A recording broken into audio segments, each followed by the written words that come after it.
దేవునికి వందనాలు చెల్లిస్తున్నాను. ఇక్కడ పరమగీతంలో 2వ అధ్యాయము 8వ వచనం నుండి 9, 10 వరకు అండి. ఆలకించుడి, నా ప్రియుని స్వరం వినబడుచున్నది, ఇదిగో అతడు వచ్చుచున్నాడు, గంతులు వేయుచు కొండల మీదను ఎగసి దాటుచు మెట్టల మీదను అతడు వచ్చుచున్నాడు అన్నది ఈరోజు వాక్యం. మరి ఆలకించుడి అంటున్నాడు. జనమా, సర్వజనమా, ఆడ మొగ అని లేదు, చిన్న పెద్ద అని లేదు, కానీ ప్రతి ఒక్కరికి ఆయన సెలవిస్తున్నాడు, ఆలకించండి, ఇక సమయం లేదు, ఒకసారి వినండి అని గంభీరంగా స్వరాన్ని వినిపిస్తున్నాడు దేవుడు. ఇక్కడ నా ప్రియుని స్వరం వినబడుచున్నది అంటున్నాడు. ఆలకించండి, ఆలకించండి, నా ప్రియుని స్వరం వినబడుచున్నది అని అంటూ మరి ప్రియురాలు, సంఘవధు, విశ్వాసి అయిన వారు ఇక్కడ పిలుస్తున్నారు. మరి నా ప్రియుని స్వరం వినబడుచున్నది అంటున్నాడు. లేఖనముల ద్వారా, ప్రజల ద్వారా, ప్రవక్తల ద్వారా, ఎటు చూసినా ఇప్పుడు ఆన్లైన్ ద్వారా చిన్న అని లేదు, పెద్ద అనేది, సేవకుడు అని లేదండి, దేవుడి దగ్గర కొంచెమో కొద్దో గొప్ప తీసుకుంటున్న జ్ఞానాన్ని బట్టి ప్రతి ఒక్కరు దేవుని గురించి చెప్పడానికి పడుతున్నారు. మరి ఎవరు మేము చేయకుండా ఉంటాం ఈ సేవ అనడానికి వీల్లేకుండా ప్రయాసపడుతున్న, అయినను అన్ని కోణాలకు రీచ్ అవ్వడం లేదు. మరి సెల్ ఎంతమందికి ఉందో వాళ్ళు మాత్రమే ఈ యొక్క స్పిరిచువల్ స్ట్రెంగ్త్లోకి రాగలుగుతున్నారు. కొంతమంది సెల్ ఉండి కూడా ఉపయోగకరం లేదు. మరి అలాంటి పరిస్థితులలో కొంతమందికి టీవీ పరిచర్య, కొంతమందికి సువార్త పరిచర్య, మరి సంఘ ఆరాధనలు ఇవన్నీ జరుగుతున్నాయి. అయితే ఆయన స్వరం వినబడుచున్నది అని అంటుంది. మరి ఆయన స్వరం వినబడుతుంది. ఎలా వినబడుతుంది అంటే మన ఈ యొక్క సాఫ్ట్వేర్స్ ఇంప్రూవ్మెంట్ ద్వారా, స్మార్ట్ ఫోన్ ద్వారా, కంప్యూటర్స్ ద్వారా, టీవీల ద్వారా, చర్చెస్ ద్వారా, మరి ప్రజల ద్వారా, మనుషుల ద్వారా, సో ఎక్కడ పడితే అక్కడ దేవుని యొక్క స్వరం వినబడుతుందండి. మరి ఇదిగో అతడు వచ్చుచున్నాడు, ఇదిగో నేను వస్తున్నాను అంటున్నాడు. చెప్పినవాడు ఆలస్యం చేయక వస్తాడండి. మరి ఎలా వస్తున్నాడు అంటే ఆయన వేగిరపడుతూ వస్తున్నాడు అన్న దానికి ఇక్కడ మనం కొంచెం క్లియర్గా చూస్తే, ఇదిగో అతడు వచ్చుచున్నాడు, గంతులు వేయచ్చు వస్తున్నాడు. గంతులు వేయడాన్ని జంప్ చేసుకుంటూ ఉత్సాహంతో వస్తున్నాడంట. మరి ఇదిగో వస్తున్నాడు అనేది, ఇదిగో పాత నిబంధన గ్రంథం అండి. పాత నిబంధన గ్రంథంలో ఏలియా, ఎలీషాలు, మరి యెషయా, ఇర్మియా, దావీదు వీళ్ళందరి ద్వారా దేవుడు ప్రకటింప చేసుకున్నాడు. మరి క్రీస్తు భూమి మీద పుట్టబోతున్నాడు, ఆ భాషాంతరమైన ఆయనకు ఇమ్మానుయేలు అని పేరు, ఆయన భుజముల మీద రాజ్యభారం ఉంటుంది అని. సో ఆ విధంగానే మరి నేడు మన అందరం చూస్తున్నాం, మన పరిస్థితులలో అన్నింటిలో గమనిస్తున్నాం కదా, యేసు ప్రభు భూమి మీదికి వస్తాడు అనే ప్రవచనాలన్నీ నెరవేర్పులోనికి వచ్చేసినాయి. బెత్లెహేంలో పుడతానని ఆయన వేగిరపడుతూ, గంతులు వేస్తూ, ఆనందంతో, ఉద్రేకముతో, ఉత్సాహంతో త్వరగా వచ్చేటకు గుర్తుగా ఉంది. కాబట్టి ఆయన మరి చాలా త్వరగా మలాకి నుండి మత్తయి వరకు ఉన్న ఆ సైలెంట్ ఇయర్ 480 వరకు ఎవరు ఏ ప్రవక్తలతో మాట్లాడలేదంట. ఇక ఆ టైం తర్వాత ఆయన యెరూషలేములో, బెత్లెహేంపురంలో మరి దావీదు కుమారుడు మన కొరకు జన్మించడం జరిగింది. అప్పుడు కూడా చాలా ఆటంకాలు, ఇరుకులు, ఇబ్బందులు ఉన్నాయి. మరి ఎన్ని ఉన్నప్పటికీ తాను రాజుగా ఈ లోకానికి రానుద్దేశించినాడు. కాబట్టి రాజుగా రాబోతున్న సమయానికి ముందరగా ఆయన మరి పశువుల పాకలో మరి గొర్రెల మందలకు ఫస్ట్ సువర్తమానం ప్రకటించడానికి ఆయన గొర్రెల కాపరిగా ఈ లోకంలో జన్మించడం జరిగింది. మరి ఆయన గంతులు వేస్తూ వస్తాడు అని అన్నట్టుగానే గంతులు వేస్తూ రావడం జరిగిపోయింది. మరి అలాగే మళ్ళీ రెండవ రాకడ రావడం జరుగుతుంది. కాబట్టి ఇక్కడ కొండల మీద ఎగసి దాటుచు మెట్టల మీద అతడు వచ్చుచున్నాడు అంటున్నాడు. ఇక్కడ దేవుడు భూమికి ఎప్పుడు వస్తానా అని ఎదురు చూస్తున్నాడు.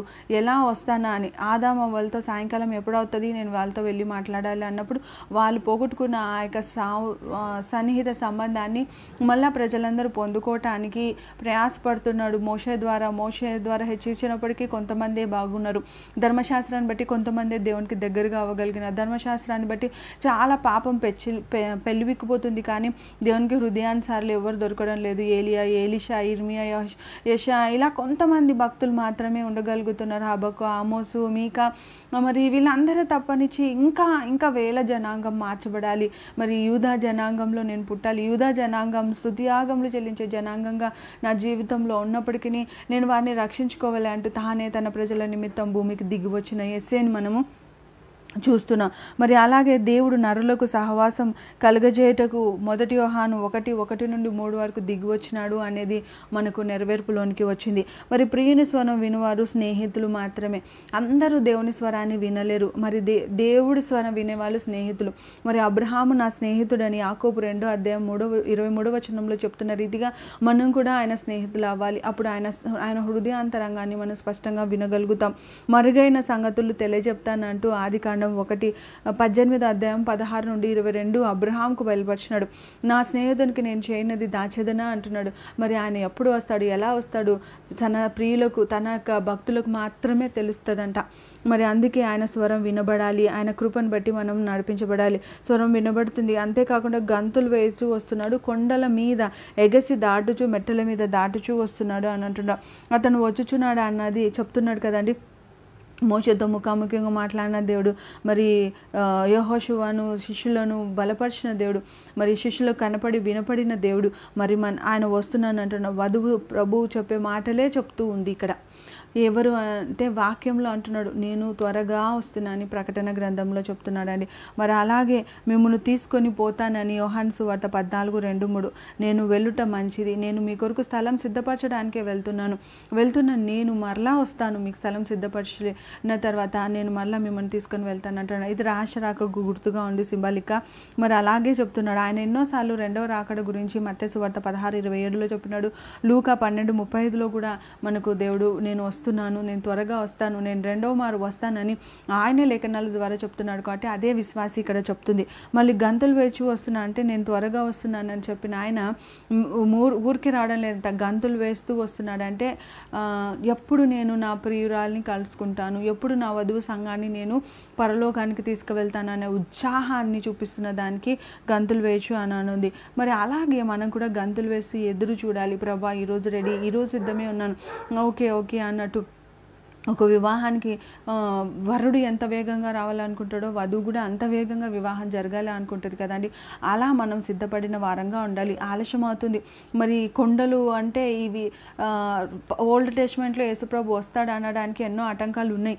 అలాగే న్యూ టెస్ట్మెంట్లోకి వచ్చేసరికి కూడా ఇప్పుడు దేవుడు రావడానికి ఎన్నో ఆటంకాలు కనపడిస్తున్నాయి. మరి ఎన్ని ఆటంకాలు అంటే అవి చెప్పలేనివండి, అనేక ఆటంకాలు ఉన్నాయి. కానీ మొదట వస్తానన్న తర్వాత ఆయన వచ్చిన రీతిగానే ఇప్పుడు రెండవ మారు కూడా ఆయన వస్తానంటున్నాడు. అయితే ఇక రాకమా అన్నాడు. మరి ఇప్పుడు ఏమేమి జరుగుతున్నాయో ఒకసారి దేవుడు చెప్పిన రీతిగానే ప్రేమ చల్లారిపోతుంది అని అన్నాడు సూచనలు. మరి సువార్త సర్వలోకమునకు వ్యాపించదు, కానీ దేవుడు వస్తాడు. మరి అలాగే సువార్త వ్యాపించినప్పటికీ ప్రజలు వాత వేయబడిన మనసాక్షితోనే ఉంటారు, అందరూ మారుమనసు పొందురు అని అనేది కూడా ఉంది 2 పేతురు 3:9. సో అలాగే వాళ్ళు ఇంకా మార్పు చెందరు, కానీ నీకోసం నా కోసం దేవుడు రావాలనుకుంటున్నాడు. మరి అలాగే విశ్వాసం తగ్గిపోతుంది అని లూకా 18:8 చెప్తుంది. మరి విశ్వాసం తగ్గిపోతున్న పరిస్థితులలో మనం అందరం ఉంటున్నాం.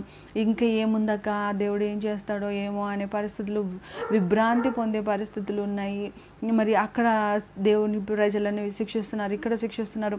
మరి రాకడ సమీపం అవుతుంది. దేవుడు చెప్పిన సూచనలన్నీ జరుగుతున్నాయి. భూకంపాలు వస్తున్నాయని, మరి సముద్రం నీళ్లు పెరిగిపోతున్నాయని, దేశాన్నంతా నీరు కమ్ముకుంటుందని, నీళ్ళ సాంద్రత ఎక్కువ అవుతుందని, మరి ఇవన్నీ మనం న్యూస్ చూస్తున్నాము. ఎక్కడ చూసిన భూకంపాలు, తుఫాన్లు, అల్లకల్లోలు, కరువులు, కాటకాలు, మనుషులు చంపుకోవడం, దేశం మీదకి దేశం యుద్ధాలు, మరి నులువెచ్చని స్థితి, దయ్యపుల బోధ, వెలుగుదూతల బోధ, మరి ఇవన్నీ ఉన్నాయి అనేది మనం చూస్తున్నాం. కాబట్టి కొండలు మెట్టలు దాటుకొని ఎగిసి వచ్చుచున్నాడు అన్న రీతిగా, మెట్టలు అంటే ఇవన్నీ ఆటంకాలు అండి. కొండలు మెట్టలు ఇవన్నీ ఆటంకాలు ఎన్నున్నప్పటికీ ఆయన రాకమా అన్నాడు.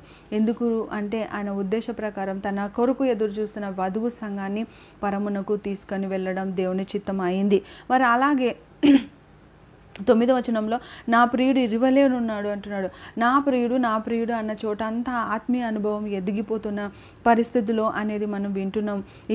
అదిగో మన గోడకు వెలుగానున్నాడు అని అంటుంది. మరి ఇరివలేనున్నాడు అంటే జింక పిల్ల వలే ఉన్నాడు. ఇరి అంటే జింక పిల్ల తల్లి అండి. తల్లి అయితేమి పిల్ల అయితేమి కొంచెం శబ్దం అయితే అవి వేగిరపడుతూ పరిగెత్తిన రీతిగానే ప్రభు కూడా యమర పాటులో క్షణమాత్రంలో నేను వచ్చి అక్కడ నుండి మెరుపు కనపడినట్టుగా మనుష్య కుమారుడు వచ్చి వెళ్ళిపోతాడు అని అన్నాడు. కాబట్టి ఇర్రి వేగానికి సాదృశ్యం. అలాగే ప్రభు కూడా వేగవంతంగా వస్తాడు, వేగవంతంగా రెండవ రహస్య రాకడలో వధువు సంఘాన్ని తీసుకువెళ్తాడు. రెండవ రాకడకు రాక మునుపు ఇది జరుగుతుందండి. అది చాలా తొందరగా జరుగుతుంది. దేవుడు చెప్పిన రీతిగానే సమస్తమును జరుగుతున్నాయి, సమస్తమును ఆయన చిత్త ప్రకారం నెరవేర్చబడుతుంది. కాబట్టి మనం సిద్ధపడాలి, ఉద్దేశానుకూలంగా మనం పాపం చేయొద్దు, మెలకు కలిగి ఉందాము. మరి యెరూషలేము గోడలు మళ్ళా కట్టకమునుపే ప్రభు రాబోతున్నాడు. మరి ప్రభువు రావడానికి ముందుగా మనమందరము సిద్ధంగా ఉన్నామా ఒకసారి నిన్ను పరీక్షించుకుందాం. మరి ఇరి వల్లేనున్నాడు, లేడి పిల్ల వల్లేనున్నాడు. లేడి పిల్ల అంటే కూడా ఇరినే అండి. మరి లేడి పిల్ల వల్లే అంటే ఇంకా చురుగ్గా, ఇంకా ఆతృత పడుతున్నా, ఇంకా తొందర అనడానికి. అదిగో మన గోడకు వెలుపగలుగానున్న నతడు నిలుచున్నాడు. అదిగో అంటే ఇది పరమగీతాలు ఓల్డ్ టెస్ట్మెంట్ కాబట్టి ఇంకా రాక ఆలస్యం అంటున్నాడు.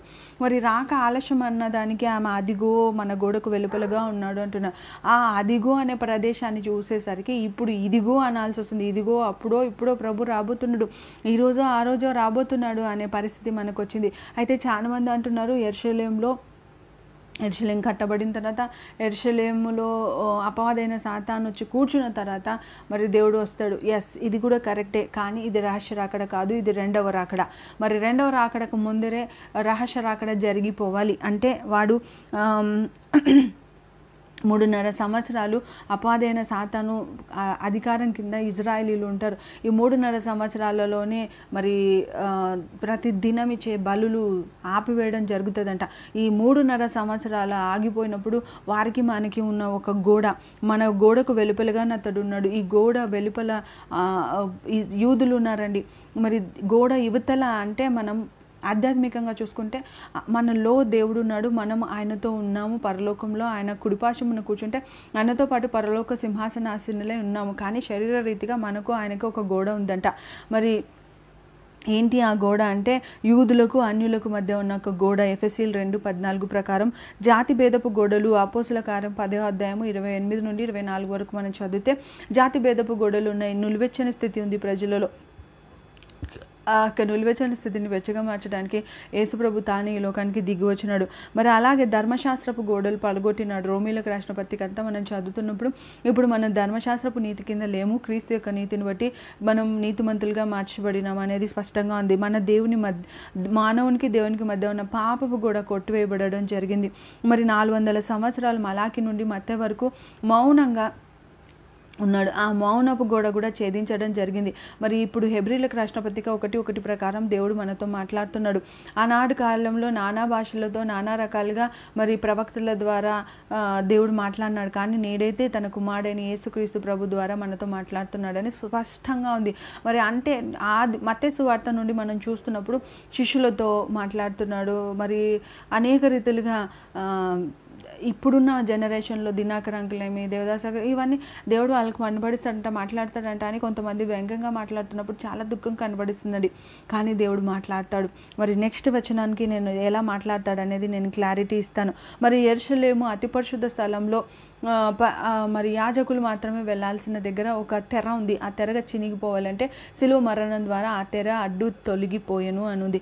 మరి ఆ తెర చినిగిపోయినందువలన ఈరోజు మనం దేవుని ముఖాముఖిగా చూడగలుగుతున్నాం. మరి ఈ విధంగా దేవుడు మనకు ఉన్నాడు కాబట్టి ఆయన వెలుపట ఉన్నాడు అనేది చెప్తున్నాడు. గోడ వెలుపట, గోడ ఏంటి ఇవన్నీ యూదులకు అన్యులకు మధ్య ఉన్న గోడ. నానా విధములైన జాతి మత భేదముల గోడలు కూల్చివేస్తున్నాడు. మానవునికి దేవునికి ఉన్న పాపపు గోడను కూల్చివేస్తున్నాడంట. మరి 40 సంవత్సరాలు 430 సంవత్సరాలు మౌనంగా అంటున్న ఆ మౌనాన్ని కూడా ఛేదించి మరలా దేవుడు తన ప్రజలతో మాట్లాడడానికి ఇష్టపడినాడు. మరి యెరూషలేములో ఉంటున్న అతి పరిశుద్ధ తెరను చీల్చివేస్తున్నాడు. సో ఇలా దేవుడు తన యొక్క ఆధ్యాత్మిక స్థితిని, తన యొక్క వధువు యొక్క ఆధ్యాత్మిక స్థితిని పెంపార చేయడానికి ఆయన ఎంత వీలైతే అంతగా తన మహిమను తగ్గించుకొని నీకు నాకు మధ్య ఉన్న జాతి భేదపు గోడలన్నీ కోల్చివేస్తున్నాడు. మరి గోడ వెలుపలగా నతడు నిలుచున్నాడు అంటున్నాడు. వెలుపల అంటే ఇప్పుడు మనం ఏ కాలంలో ఉన్నామంటే క్రీస్తు యొక్క అంతరంగ హృదయాన్ని ఎరగలేని పరిస్థితిలో ఉన్నాము. దేవుని స్వరాన్ని వినలేని స్థితిలో ఉంటున్నాము. దేవుడి యొక్క మనసును గ్రహించలేని పరిస్థితిలో ఉన్నాం కాబట్టి ఆయన మన వెలుపలుగా ఉన్నాడు. మరి వెచ్చగానైనా చల్లగానైనా ఉండాలి, కానీ నులివెచ్చని స్థితిలో నువ్వు ఉన్నావు కాబట్టి దేవునికి ఇష్టం లేదు అని అంటున్నాడు. ఈ నులివెచ్చని స్థితి నీకు నిష్ప్రయోజనమే అని అంటున్నాడు. కాబట్టి నేను ఆలస్యం చేస్తున్నాను, కానీ ఆలస్యం అని అనుకోకుండా నేను వేగిరపడుతూ వస్తాను అని అంటున్నాడు అండి. మరి ప్రకటన 3:14 నుండి 22 వచనంలో అంటున్నాడు, 1901 నుండి స్టార్ట్ అయింది. మరి ఇది ఎత్తబడే వరకు ఉంటుందంట ఈ కాలం. లవోదీకయ సంఘ కాలంలో మనము అంటే పరిశుద్ధాత్మ దేవుడు వెళ్తున్నాడు, కానీ అందరినీ వెళ్తున్నాడు అండి. అందరూ పరిశుద్ధాత్మ చేత అభిషేకించబడినారా? అందరూ దేవుని కృపను బట్టి ఆయన స్వరాన్ని వింటున్నారా? ఒకసారి మనం ఆలోచించాలి. అందుకే ఆయన నేను వెలుపలగా ఉన్నాను అని అంటున్నాడు. నేను మీ హృదయం అనే తలుపు ద్వారం దగ్గర నిలిచి ద్వారాన్ని కొడుతున్నాను. ఎవరైతే నా స్వరం విని తలుపు తెరుస్తారో వారితో నేను ఉంటాను, వారు నా యందు నేను వారి యందు నిలిచి భోజనం చేస్తాము అని అంటున్నారు. మరి మనం ఎందుకని ఇంకా ఆలస్యంగా దేవుని నడిపింపులో లేము? ఒకసారి ఆలోచిద్దాం. మరి కన్నులకు కాటుక లేకుంటే నన్ను అడగండి, నేను వెల చెల్లించండి అంటున్నాడు. అంటే మీ సమయాన్ని ఇవ్వండి, మీ కన్నులు తెరవాలని రోధించండి, మీ యొక్క దిశములో కనపడకుండా మీ వస్త్రాలను కాపాడుకోండి. అదిగో మీ అంతరంగ ఆత్మకు వస్త్రాలు లేవంటున్నాడు. ఈ లోకంలో ఎంత రిచ్ అండి, బ్రాండ్ లేకుంటే బట్టలు కొనలేకపోతున్న పరిస్థితి. చిన్న పిల్లోడు కూడా చెడ్డి కొనుక్కోవాలంటే బ్రాండ్ కావాలనుకుంటున్నాడు, టీషర్ట్ కావాలంటే బ్రాండ్ కావాలనుకుంటున్నాడు. So where we are, they are only there. మనం ఎంతగా అనుకుంటున్నామో ఎక్కడో ఉంటున్నామని, కానీ ఎక్కడున్నామంటే ఎక్కడ వేసిన గొంగడి అక్కడే ఉన్నాం.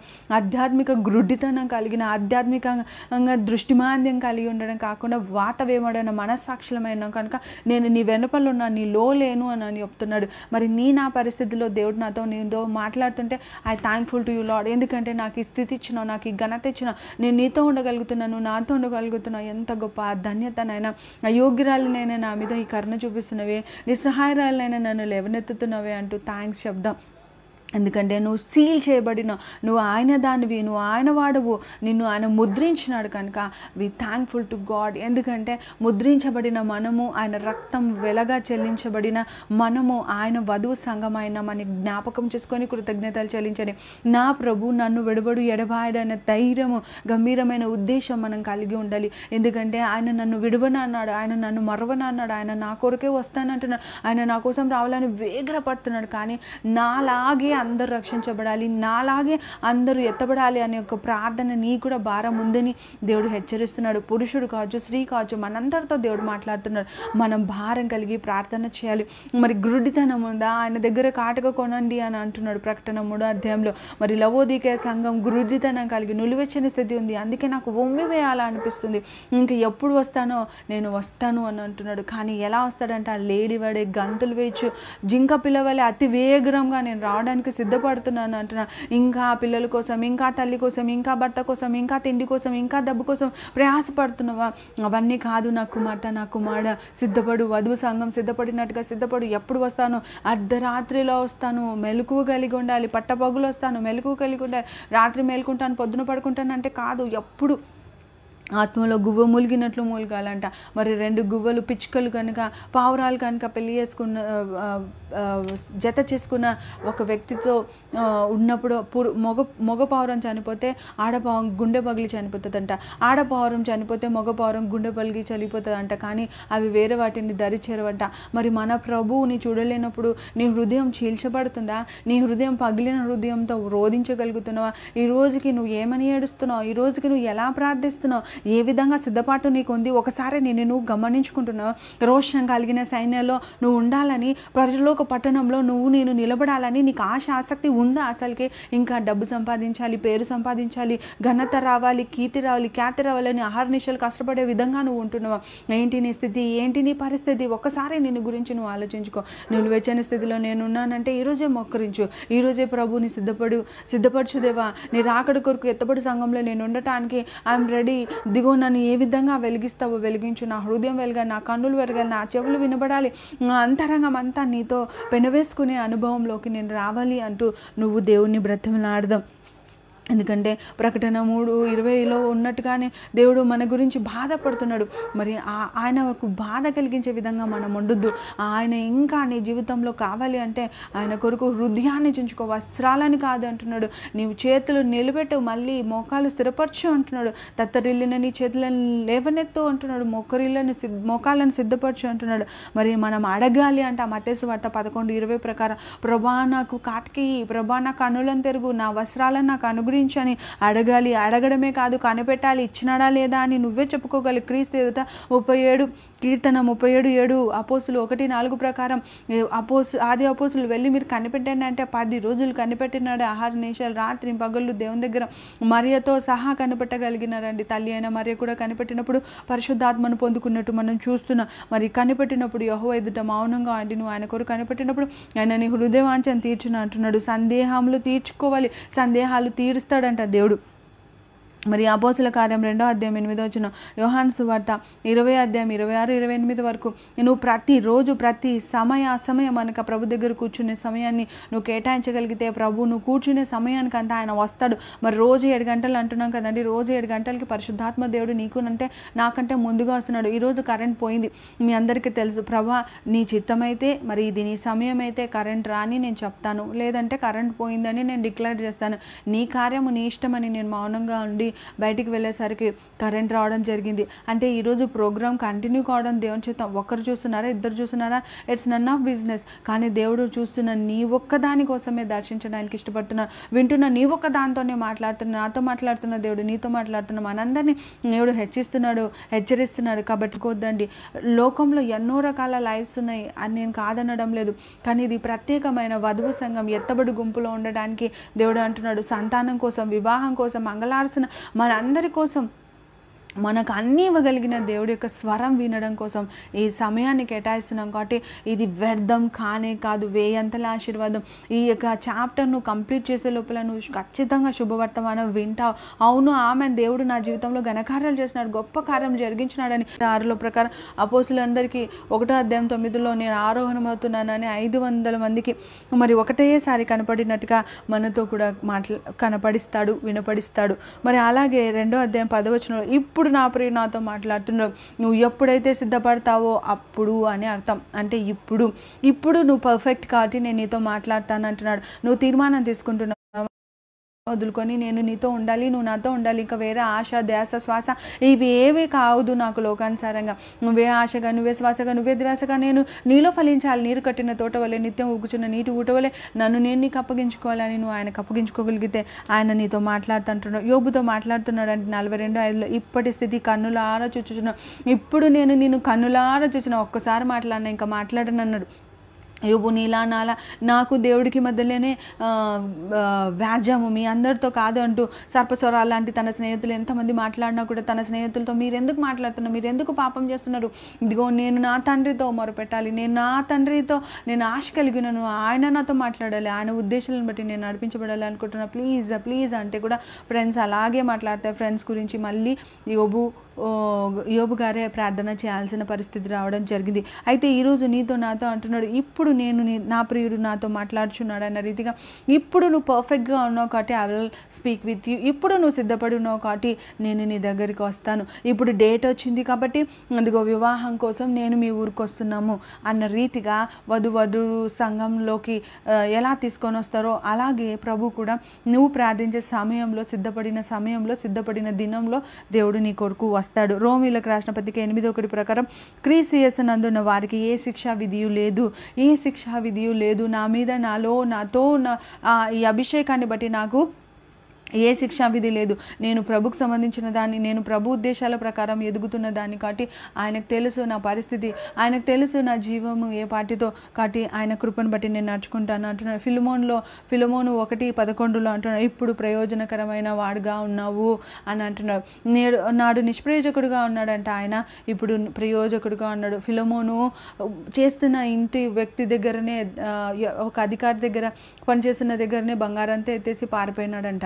తర్వాత అపోస్తులైన పౌలుని కలిసిన తర్వాత పరిశుద్ధపరచబడి ఆయన రక్షణ మార్గంలో వచ్చి విశ్వాసించిన తర్వాత మళ్ళీ అదే యజమాని దగ్గరికి నువ్వు వెళ్ళాలి అంటే సరే అని అపోస్తులైన పౌలు యొక్క స్వరాన్ని వింటాడంట. సో అప్పుడు ఆ యజమానుడికి లెటర్ రాశాడు, మునుపు నీకు నిష్ప్రయోజకుడుగా ఉన్నాడు కానీ నేడు ప్రయోజకుడుగా ఉన్నాడు. సో మనం కూడా ఎంతమంది దేవుడికి నిష్ప్రయోజకులుగా ఉన్నాం, తప్పిపోయిన కుమారులుగా ఉన్నాం. అయితే వాడికి బుద్ధి వచ్చినప్పుడు ఆయన దగ్గరికి వచ్చిన రీతిగా నీకు నాకు బుద్ధి వచ్చింది, అయ్యో నా కన్నులకు కాటిక లేదు, నా హృదయానికి వెచ్చదనం లేదు, నిలువెచ్చని స్థితి ఉంది నాకు, అయ్యో విననేరకుండాన్నట్లు నా చెవులు మందం కాలేదు అన్న దేవుని యొక్క స్వరాన్ని నేను వినలేకపోతున్నాను, అందుకే నేను గుడ్ న్యూస్ తీసుకోలేకపోతున్నాను, అందుకే నేను ఫలించలేకపోతున్నాను, అందుకే నేను ఆశీర్వాదం పొందుకోలేకపోతున్నాను అన్న బాధ నీలో ఉంటే ఇప్పుడు ప్రభు నీతో మాట్లాడతాడు. ఒకటి వాక్యం ద్వారా మాట్లాడతారు. హెబ్రీ 1:1 ప్రకారం నాడు నానా విధాలుగా ప్రజలందరితో మాట్లాడుతున్నాడు, కానీ నేడు తన ప్రజల ద్వారా కాదు, తన ప్రవక్తల ద్వారా కాదు, క్రీస్తు ప్రభు ద్వారానే మాట్లాడుతున్నాడు. అలాగే కళల ద్వారా యోసేపు కళల ద్వారా మాట్లాడినాడు అనేది మనకు తెలుసు. మరి కొత్త నిబంధన మరియను వదిలిపెట్టాలనుకున్నప్పుడు ఆ యోసేపుతో కూడా కళ ద్వారానే మాట్లాడినాడు. మరి దావీదు మహారాజు కూడా కళల ద్వారా దర్శించగలి